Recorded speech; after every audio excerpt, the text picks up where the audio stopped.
From the foregoing, a consideration of a twofold order may be taken, one of which indeed depends on the first cause of all, whence it includes all things, but another particular, which depends on some created cause, and contains those things which are subject to that cause. And here indeed it is complex, according to the diversity of causes which are found among creatures. One of them, however, is contained under the other, just as one of the causes exists under the other. Hence, it is necessary that all particular orders be contained under that universal order, and that they descend from that which is found in things according as they depend on the first cause. An example of this can be seen in politics. For all the household members of one family have a certain order to each other according as they are subject to him. Again, the head of the household himself, as well as all the others who belong to his city, have a certain order to each other and to the ruler of the city, who again, together with all those who are in a certain kingdom, have an order to the king. Now we can consider the universal order, according to which all things are ordered by divine providence, in two ways, namely, as regards the things which are subject to the order, and as to the reason of order, which depends on the principle of order. Now it was shown in the second place that the very things which are placed under order by God proceed from him, not as from an agent through the necessity of nature or of any other, but from a simple will, especially as regards the first organization of things.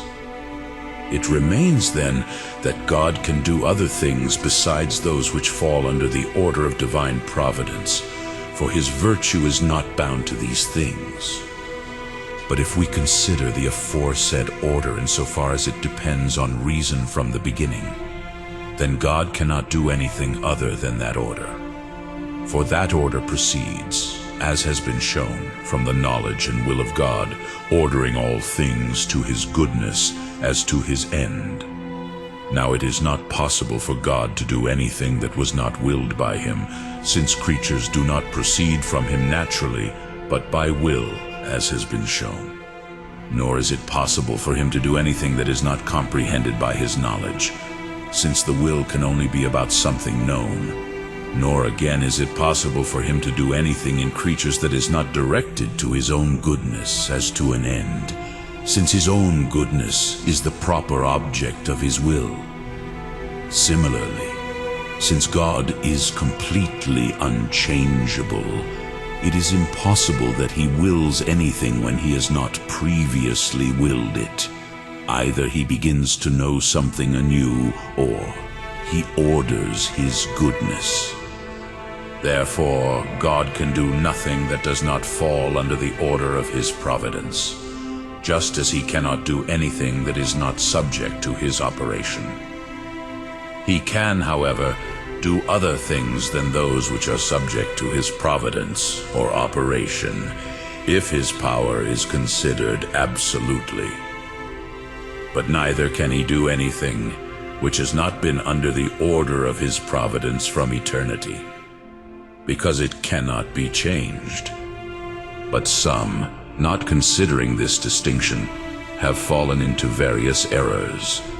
For some have tried to extend the immobility of the divine order to the things themselves which are subject to order, saying that all things must necessarily be as they are, to the extent that some have said that God cannot do other things than what he does. On the contrary, what is said in Matthew 26:53, "Can I not ask my Father, and he will show me more than 12 legions of angels?"